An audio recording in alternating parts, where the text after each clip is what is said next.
Do these protests bring back memories of protests from the past? I think you told me you were a child when Martin Luther King died. I remember very vividly being a little kid out on the playground playing.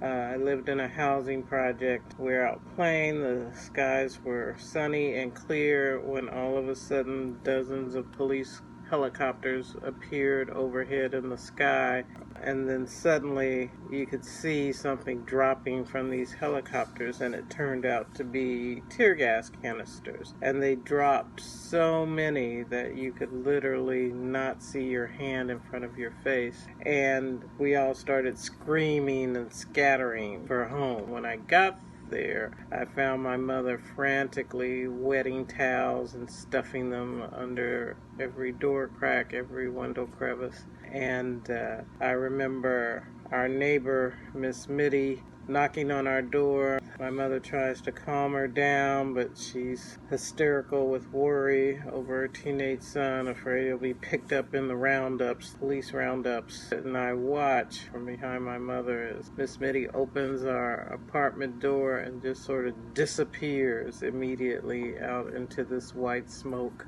That's how thick the smoke is. But I remember this now as an adult, and I think it's incredible that our city government chose to do this, tear gas entire black communities. Do you feel like your kids have experienced similar things in their lifetime? No, that event really reflects martial law almost. You know, there may be a taste of it now with what they're doing with the protesters, with the shooting of the rubber bullets and the tear gassing, that they've been very aggressive with the protesters. Are you worried about your kids right now? I have 6 black sons. I think about them often. My oldest was over last night, and he was having a lot of conversation about repatriating to Ghana and leaving this country. It's disturbing to hear him talk like that, and yet at the same time I understand. You know, America has been so stubbornly resistant to change. I can see where it would be harder for a younger person to wait and see how it all pans out. How about your other sons? My one son came to my house really angry one evening. He was taking a night class at the local university where he's getting his degree, and he had stepped outside during a break, and when he went to go back in, found that the door had locked behind him, and he knocked on the door, and there were several white students milling around, but none of them would open the door to let him back in. And he didn't even go back to class because he couldn't gain entrance to the building because no one who saw him obviously believed that he was a student. Are you reading about what's happening here with the statues being pulled down? I see that in the news. Here in Kansas City, we have our version of that with the J.C. Nichols Fountain and J.C. Nichols Roads. A very wealthy and influential man who has had lasting generational impact through his housing covenant policies that really created segregated neighborhoods.